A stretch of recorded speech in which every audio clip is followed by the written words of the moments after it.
नमस्कार दोस्तों। आज हम लेकर आए हैं भगवद गीता के चौथे अध्याय का 5वां श्लोक। इस वीडियो में हम जानेंगे कि कैसे यह श्लोक हमें जीवन के गहन रहस्यों का ज्ञान देता है।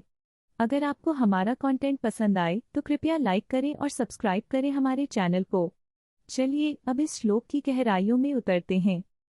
ब्रह्मार्पणं ब्रह्महवि ब्रह्माग्नो ब्रह्मणाहुतम् ब्रह्मैव तेनान्तः सदा ब्रह्मकर्म समाधिना 5। भगवान श्री कृष्ण बताते हैं कि जो लोग आत्मा के रूप में ब्रह्म को पहचानते हैं वे इस सृष्टि के सभी कार्यों को ब्रह्म के प्रति अर्पित करते हैं। इस श्लोक में भगवान श्री कृष्ण ने बताया है कि सभी कार्य, चाहे वे कितना भी साधारण क्यों न हो, अगर उन्हें ब्रह्म के प्रति अर्पित किया जाए तो वे सच्चे रूप से संपूर्ण हो जाते हैं। यहाँ पर ब्रह्म का अर्थ है सर्वोच्च सत्य। जब हम अपने कार्यों को इस सर्वोच्च सत्य के साथ जोड़ते हैं तब हम अपने कर्मों में गहराई और अर्थ पा लेते हैं। यह श्लोक हमें यह सिखाता है कि जीवन के हर कार्य में एक दिव्य तत्व है और अगर हम उसे पहचानें तो हम अपने जीवन को एक नई दिशा दे सकते हैं। एक बार की बात है, एक छोटे से गांव में एक किसान था जिसका नाम रामू था। रामू बहुत मेहनती था लेकिन उसकी फसल हमेशा सूख जाती थी। वह बहुत परेशान था।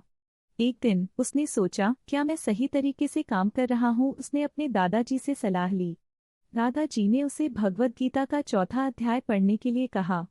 उन्होंने कहा, बेटा, अगर तुम अपने काम को भगवान के प्रति अर्पित करोगे तो तुम्हारी मेहनत सफल होगी।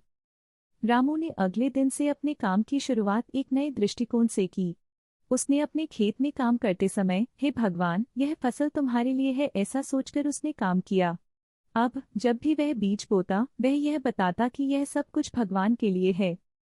कुछ महीनों बाद उसकी मेहनत रंग लाई। उसकी फसल हरी भरी और भरपूर हुई। सभी गांव वाले उसकी सफलता देखकर चकित रह गए। एक दिन उसके दोस्त ने पूछा, रामू, तुम्हारी फसल इतनी अच्छी कैसे हो गई? रामू ने मुस्कुराते हुए कहा, मैंने अपने काम को भगवान के प्रति अर्पित कर दिया। जब मैंने यह किया तो मैंने महसूस किया कि मेरे काम में एक नई ऊर्जा आई।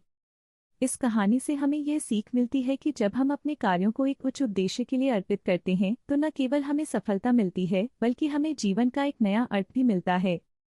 दोस्तों, अगर आपको यह कहानी पसंद आई तो कृपया लाइक करें और सब्सक्राइब करें हमारे चैनल को।